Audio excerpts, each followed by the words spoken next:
since ano yung aning application. But there are cases nga your load is actually loaded directly sa centroid and then naatay i-apply nga moment period. So dili ta kinahanglan ma-compute. Katong naghapon nga discussion is force na gyud i-apply at distance ex of distance ey. For this case, kaya discuss karon is force directly applied on the center, then na ay moment either mx alone, my alone, or both na ay moment for both x and y axis. No? Para ma-differentiate ninyo if ever kanina type of problem ang ihatag or natong discuss yesterday. So for this one, since iba axial, compression, and bending. So for the actual stresses, so when we say F nga gagmay, kana siya for actual. Itong F nga dagko, mo to siya sa mga allowable based on the code or katong na certain nga formula for that one. So F sub A is axial compression na stress, no compressive stress, actual compressive stress wherein force nag-apply divided by the area of your section. Kanina area divided sa I section, which is common yung inhatag na siya based sa properties sa ato ang I section. Then kaning si FB, F sub B, same ra na ani diri. But this one is the actual. No? That means only ang actual nga ma-feel nga flexural or flexure or bending, no? Bending stress. Di ba natin allowable bending stress katong F sub B nga namoy code, i-provide sa inyo ha, depende kung asa nga condition na fall, depende sa L over RT, di ba kato kung dahil asa kung if your unbraced length is less than LP or your unbraced length is in between LP and LC, katong capital length, or greater than siya sa LC. So you must recall sa discussion na to sa atong bending. And then, kaning sa actual, if you're going to derive this one, kasi yung structural formula, anyone can recall based on the flexure no bending, which is ang nag-cause sa bending kay moment. So, atong flexural formula kay MC divided by I, where you can express this one as M divided by I over C, where I over C is just equal to the section into modulus, which is the S. Kung mo siya ang ani, no? Sira na siya derive. Ika na yun siya kang flexural formula nga MC over I. So kung bending moment, actual bending stress along X, so therefore moment at X-axis divided by the S of X or the section modulus along X-axis, then MY, then section modulus SY. So then, ako tayo actual o I mean the allowable bending stress along X and bending stress along Y.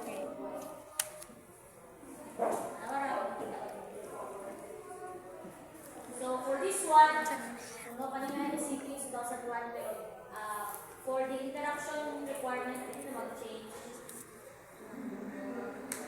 Wala pa factor na na-involve, hindi na na-change. Ratio na lang wala pa sa minus CP, hindi na change.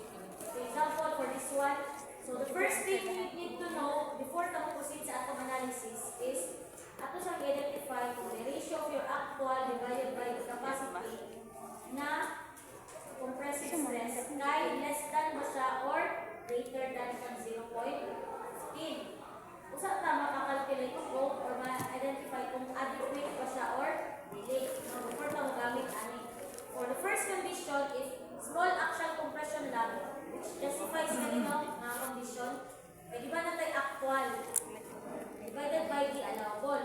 So kung gamay na itong actual na kilo, that means less than na naka 0.15 na ako ang range. No? Kaya actual na siya, compare it with the allowable based sa code. So actual divided by the capacity or the allowable sa code. No? For from here, na tayo less than or equal to 0.15, ipaprove na ito ni ako siyang pa-compute ang ratio between the actual at allowable. After getting that one,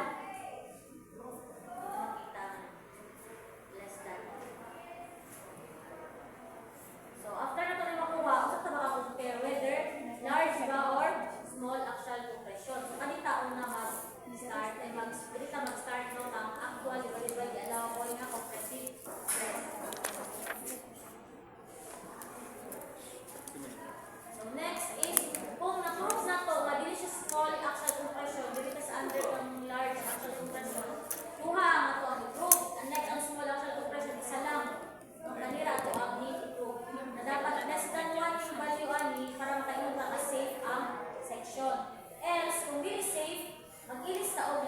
section. Diba na yung mga different standard eh. Wide flange 14 by 120, wide flange 15 by 23 by 80. Nga nasa depende kung sa nga. So kung dili siya adequate, so ikaw as designer is magamit ka og lahi nga ay section, no? Kung ayaw mo gamiton na column or any as long as compression numbers.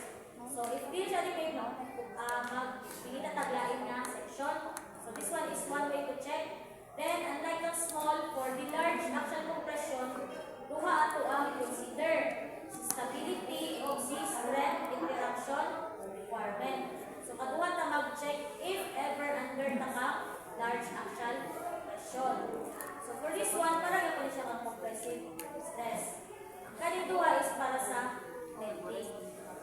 Kani compressive stress kanila bending. So duha ato ang i-check in terms of stability and in terms of strength. If ever isa lang sa ilaha ang nag-okay, then therefore dili ka po na adequate. Dapat sila duha ang okay nga ang one checking. Check na to ba okay sila duha sa pagkakamamakot nga adequate to atong section na gamit. So for this one, ang bago sa tuwa is kanina factor CNX o kanina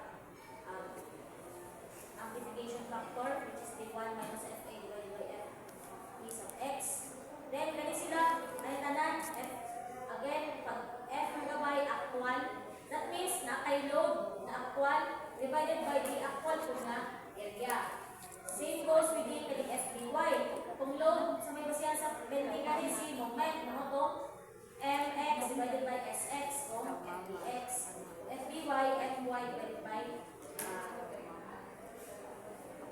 SY. So here natay ang ginatawag na moment amplification factor, and then to get that one is and also kalikot ng mga values, which is obtained because of Euler's equation. This is your Euler's stress along x-axis, and then this one is your FEY is your Euler's stress along y-axis. And also sa atong C sub F, which is ang atong reduction coefficient, natin mga condition, if nakastate sa inyong problem na ay joint translation, we say joint translation na ay side sway, no? Para sa inyong structural theory na i-check ang side sway. Then, if ever na joint translation kung mga nakastate, then we can directly use C sub F to 0.85. And then, if na ay rotational restrained compression member, so say for example, kanina where M sub 1 is the smaller na moment. Hindi necessary na dili sa M sub 1 na, dili sa M sub 2. Ang ano na is the smaller na moment, mo to si M sub 1. The larger na moment, mo to si M sub 2.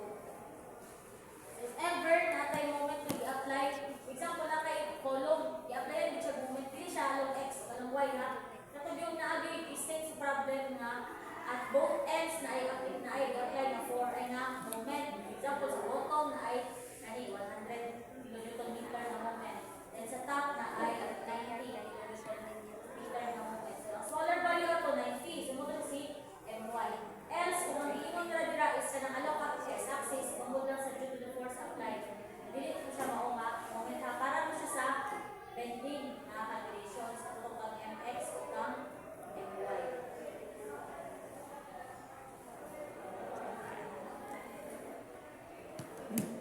So, to better understand the topic, so this one.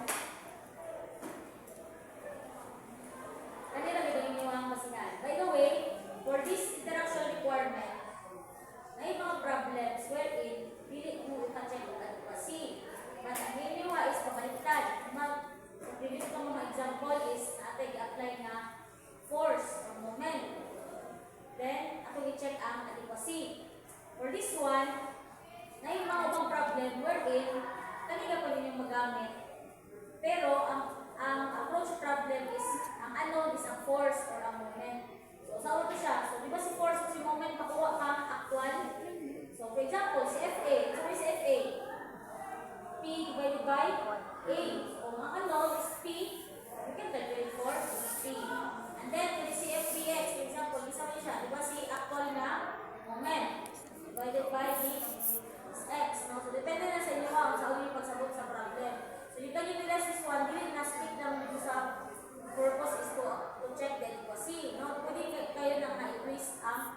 problem, no? Yung examiner, talaga siya pagkakunaan na examiner news, for example, talaga siya pagkakunaan na problem, no? Other than checking the adequacy. So, wala ka mo kanina, one way of checking, which is the interaction requirement, is dapat kabalo mo twist, no? Kabalo mo kami sa formula. To better understand, we have this example. A wide flange 14 by 120 836 scale section is to carry an actual compressive load of 880 kN and a moment of 330 kN about its strong axis. So, as mentioned last time,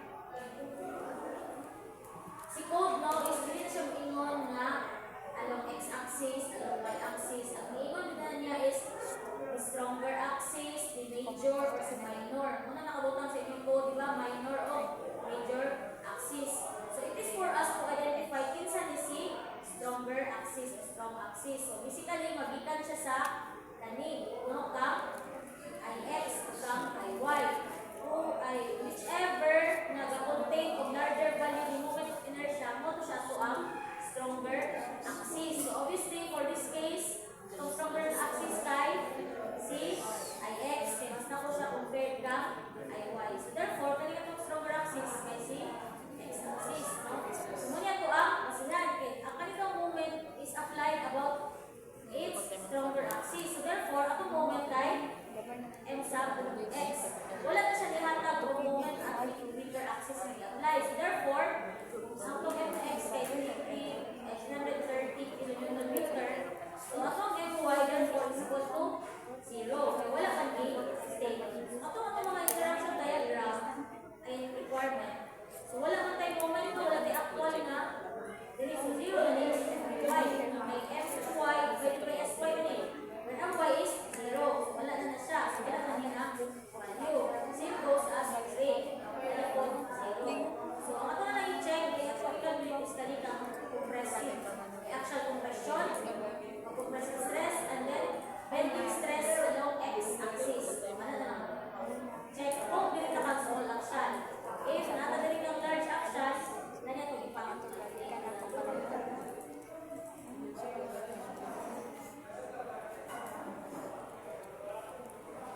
Determine the adequacy of the section with CB is determining the allowable bending stress. Isa mo siya si FB X, no? Kung tayo FB Y. Also, ingon, the ends of the members are both hinged. Asan siya gamit? In getting the effective length factor na K. Diba? Para yung extension siya. Isa nga tayo support. For this case is 1.0 for both ends are hinged. No? So, remember mo itong table? To memorize that one.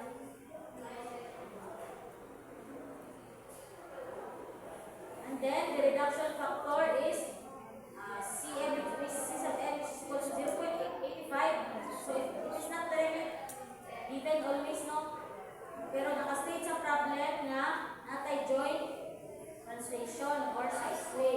So based sa code, kung na-joint translation, basically we will be using CM, C sub M na 0.85 para kang na-joint translation. You can use C sub M equal to 0.85.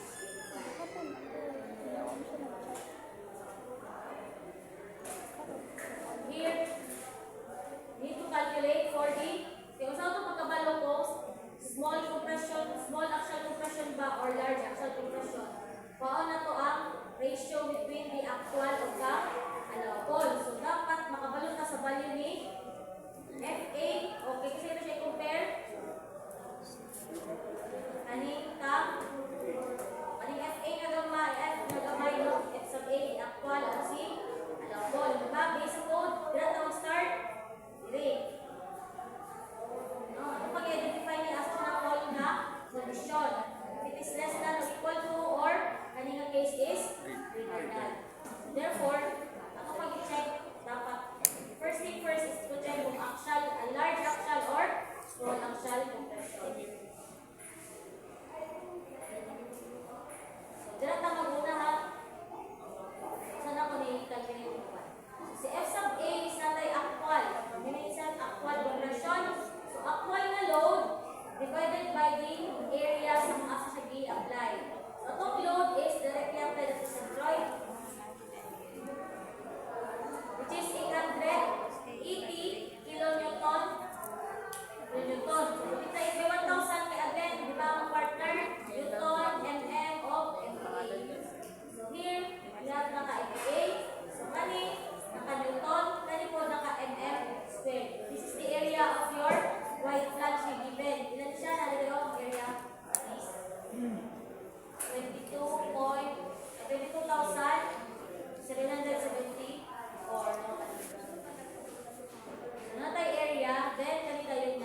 2 pi squared square root of 2 pi squared E divided by Fy. Where E is given ng 100,000 MPa, Fy is ilan ba siya? Ilan big given?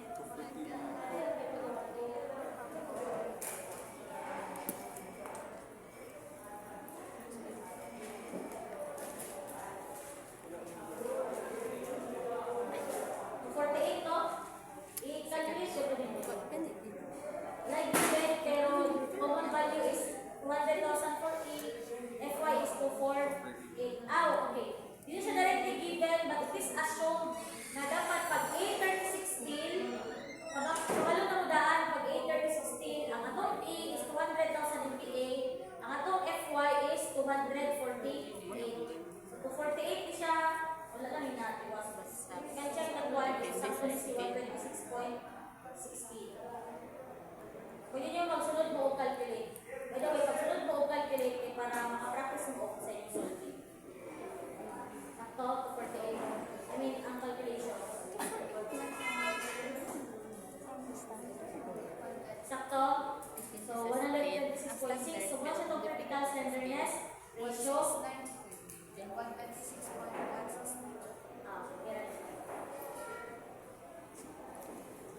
So next is atong i-compare kang KL over R. Isa rin ang governing ng KL over R na itong nag-contain of R or reduced operation na minimum.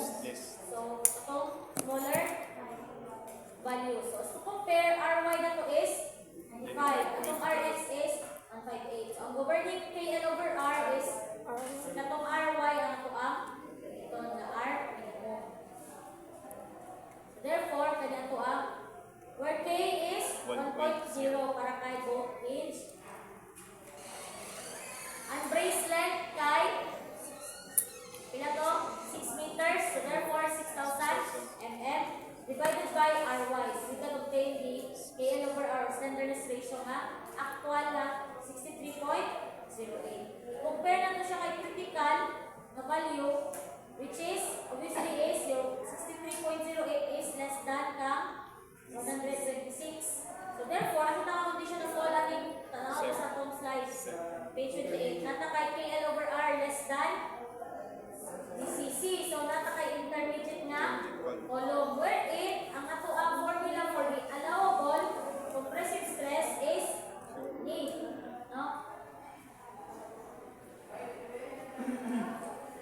So by the way, pwede na example is same as mga example na ginataga on na discussion. So therefore, wala na mag-check kung compact or not. Kasi tingala mo sa slides na kay Q, and dire wala na. Kay both flange o web ato kay compact. So therefore, we can use Q is equal to 1. So kasi mag-wonder mo sa example kay sa slides na to, 27, page 27, kay Q. So kasi direct na wala kay Q, mas kay equal yung sa 1. So here, nasa na yung mabalitan natin except ka, KL over R, natin balik na gas, 3.08. Your CC na napoy na 126.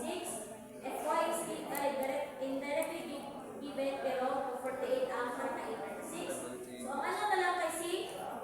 S. We need to calculate that one based on this one. No? Kalingang formula. By the way, you need to memorize this one. Hindi na ko ni hatag kay taman kung sa exam magkita na nila. Hindi nang hatag na ko na hindi mo memorize sa exam. At least by now, you know first view sa board. Review na lang yun, first view. Times KL over R cube over CC.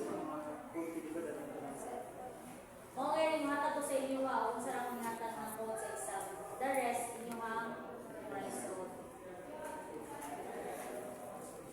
So, natay F sub S, nga IFS nga, 1.5 over 3 plus 3 over 8 of your actual slenderness ratio divided by CC. So, sunod mo input ha, kung sakto ang mga nakalculate. So, you have DFS, sakto 1.84. Agreean ka na, nakalculate din nyo, 1.84. So, if nakalculate na si FS, then all of the parts sa FA na computation, rin, no, kanikang FA, tanan is kabalon sa value, kay FS naman lang anong gain na, which is 1.84. So, now, we have 1 minus KL over R, pila? 63.08.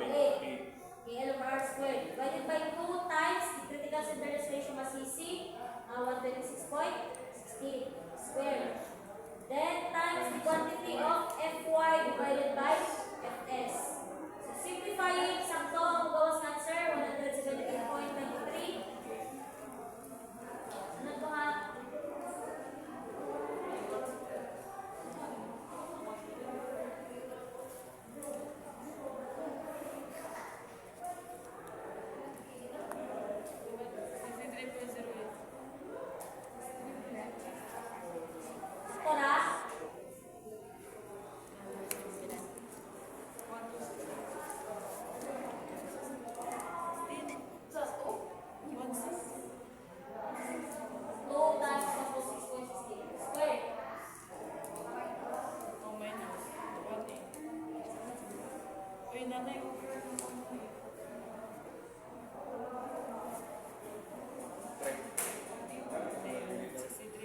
niyo? So, nag-approve, 117.93. Check. Pamukod. So, upon checking, itong allowable axial compressive stress na F sub A, nadako na F ha, tayo 117.93 MPa. Kuha niyo.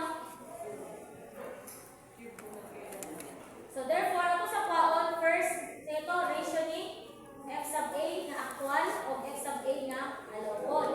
Before na makaproceed ko sa auto-check lang adequacy.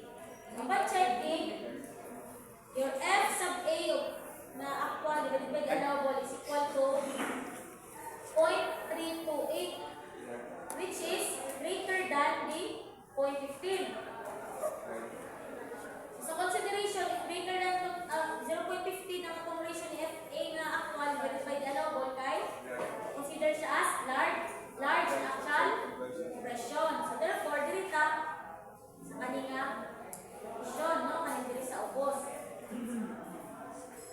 Okay. So kani ato ang labiton, no? May large actual compression is equal to this one.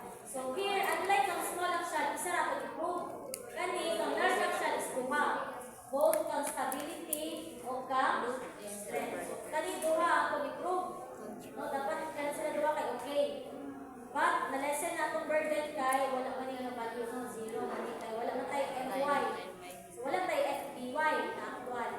So, 0 na yung value. So, kanina lang duha ako check. Compression, kani, only bending. Here, proceed sa itong mga ano, si actual, mga bending na lang, kaya nakakalculate naman na para pa kaning compressive stress. So, yun sa kang bending na proceed. Allowable bending stress, very familiar with it, katong ka, FB, katong base sa inyong code. So, recall that one, hindi open sa inyong so that means, kung sa itong code, ignatan sa inyong meter, ignatan na lang sa inyo sa finals. Mga itong code ito nga included, kung sa mga mission, ignatan po sa inyo nga, kay needed ito para yung mga allowable bending stresses.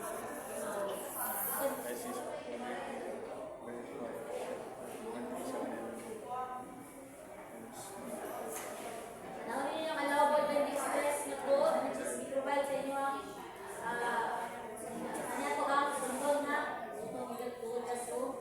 so suppose mag-start ka whether kung katong L sub C, ano, kung asa siya nabilog, no? Kung ang ato bang unbracelet is less than ng LC but greater than katong LP.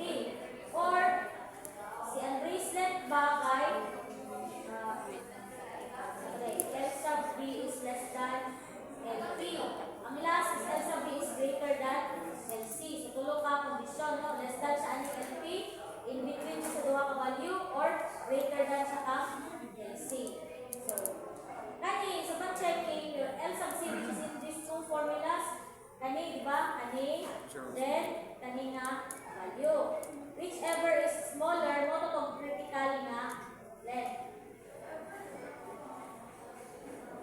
Upon checking, ang value niya is 4,729 m or 4.7 meters. Ilagay niya ito ang bracelet? 6 meters. Therefore, greater than siya ka LC. So, dirita na condition na below, no? Your LP is greater than LC.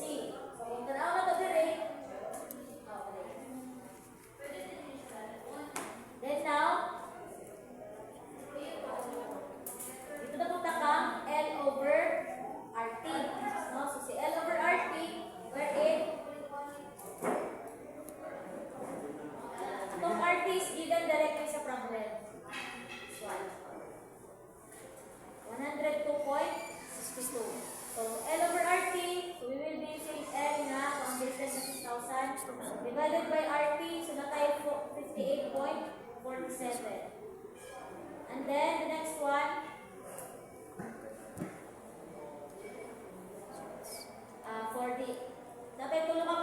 ba, either si L over RT ba na to kay less than ani, in between sa duha ka value, or greater than ani nga value. So therefore, i-calculate sa ito yung duha. Para makabalong na, diba sa code, mag-compare sa L over RT para ani duha ka value. Ang obtain is 53.25 o 119.07. Ang tanaw na to si L over RT is in between sa duha. So kung in between sa duha, ang condition is kani, no? Kani nga condition. Well, natay FP is kani. Whichever is the larger value of FP1 or FP3. Kani nga formula. By the way, this is just part of the code. So, na. Ang inyo na lang isa sa paggamit. This is just a recall. Magamit sa inyo na learn sa English para ano na exam. Then it should not exceed with the 0.6 FY. So we're in 0.6 FY guys, 148.3. So itong i-check, ang na-obtain is 165. By the way, sa'yo doon eh, 145 doon eh, ito yung calculate ang 1. I-check niyo kung sakto nga 145.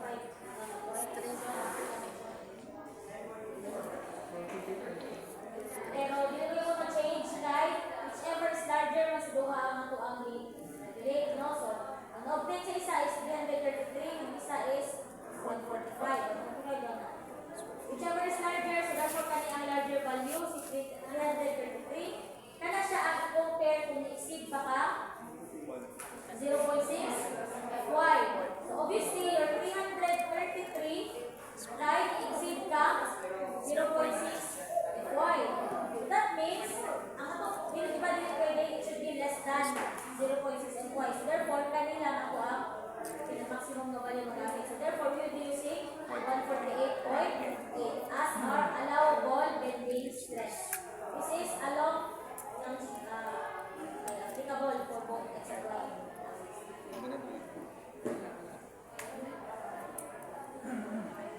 Here, kabalo na taanin, no? Kaya nakabalo sa mga large action. And then now, okay na taanin, no? Kaya natin balihan is equal to 0.348.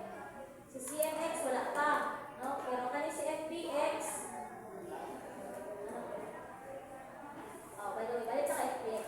Si FPX is actual bending stress. So that means actual na load. Kaya ito actual na load, moment divided by the section modulus X. Kaya actual na load, 330 kilonewton meter. Even kasi sa problema, ano when about its stronger axis, which is the X axis. So therefore, mo na siya sa tuwa, MX. So pag makuha tag FBX karon, kaya equal to MX divided by SX. Where SX is given in the problem, which is equal to this one. Then moment is also given. So we can directly use the formula, which is equal to this one. Again, for uniformity, convert kilonewton meter into newton mm. So therefore, kilonewton to newton is times 1,000. Meter to mm is another times 1,000. So times 1,000 times 1,000 is 1 million, or times 10 to the power of 6. 1 is 330 times 10 to the power of 6 divided by SX, which is given in the problem na 3,123,491. Then the answer should be MPA na 105.65.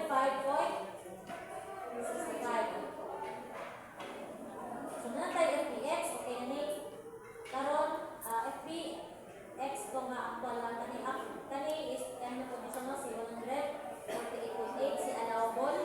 So this one is 0 kay 0 again, 0 is FPY, so 0 na. And equal is 0. So therefore, ang ito na lang wala nakuha kay ni, no, the amplification moment, amplification factor. So which is 1 minus FA divided by FEX. So what's the formula ni FEX? Based on the Euler's stress, no? The Euler's stress along x-axis na 12 pi. By the way, memorize this one, no? Again, tama itong board exam, makita natin. 12 pi squared E divided by 23 KL over R X squared. So that means, ang ato ang slenderness ratio dito kagaya nga R minimum na kani kang x-axis. So atong KL divided by the R na Rx. So dili pareha sa value na natin obtain earlier. So here we have the 12 pi squared times E upon 1,000 divided by 23 times KL over R squared. Where K is 1. Atong L is 6 meters or 6,000 mm. Divided by the R is atong Rx. Rx given the problem kay 158.81.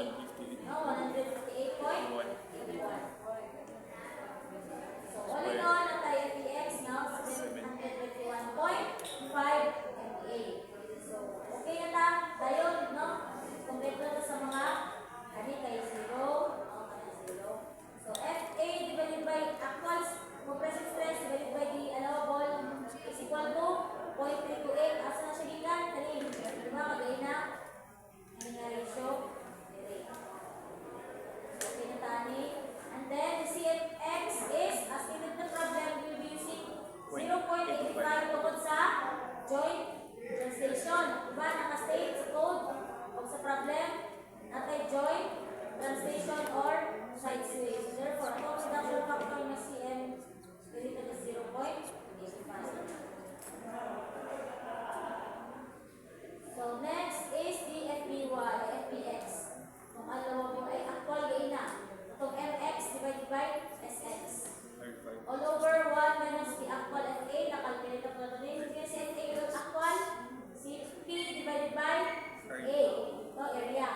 And then, divided by FEX, the obtained earlier na kanina si 721.5.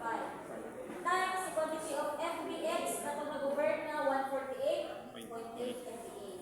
Plus, kanina siya, this one is 0. So, hindi siya always 0 ha. Depende lang kung na ay moment na i-apply. In this case is F sub y is 0, so therefore, itong FBY is equal to 0 divided by SY. Any number ay 0 divided by any number is equal to 0. So, 0 ni, apply ito sa any number, 0, gapon na numerator. Alam na yung value na ubos, 0 pa na numerator. This one is 0. Start siya, mawala tayo yung apply sa y-axis. So, therefore, ako na-calculate is 0.97, which is indeed less than 1. Diba? So, mag-check, dapat it should be less than 1. Less than or equal to 1. So, therefore, kung ipakalculate mo ang maximum force na pwede ma-apply, sa ito siya na itong interaction diagram, interaction format. Ito ang i-equate to 1. Para ang pinakadako na force na pwede magamit ng actual na FA, example, i-express ito siya as in ano, no? FA. I-equate lang nato siya kang 1. Then you can solve. One equation with one ano. You can solve for the safe load P. Nag-gets niyo ang point? Okay, ang pinaka-maximum niya pwede ma-obtain is 1. Para safe pa. So, ito ito, pinakasagad. Para makalculate ang safest load na P na pwede ma-apply. That is only for stability. Diba duha ko i-check? Napakay strength. So, ang strength is ratio of your actual compressive stress divided by your 0.6 Fy.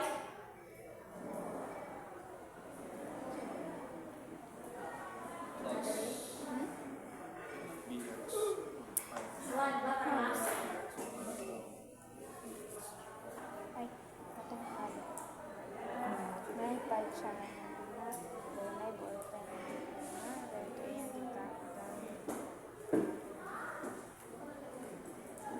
So, nasa dire na. So, this one is also 0. Kanina lang. FA is already, nakalculate na ito earlier. FBX, nakalculate na. The allowable, nakalculate na po. So, directly, direct substitution na naman yun. FA calculated earlier is 38.64. Divided by 0.6 Fy na 48 plus FBX. No, mga ito na-calculate gapon na ito actual divided by the allowable na FBX. Plus 0. Obtained na answer is 0.97. Sakto ra? Check. Then it is less than 1 and therefore for both stability, no? And the strength line. Okay, so therefore the whole section is adequate. So if either sa duwa lang ang not okay, automatic na not adequate yan. Dapat kay ang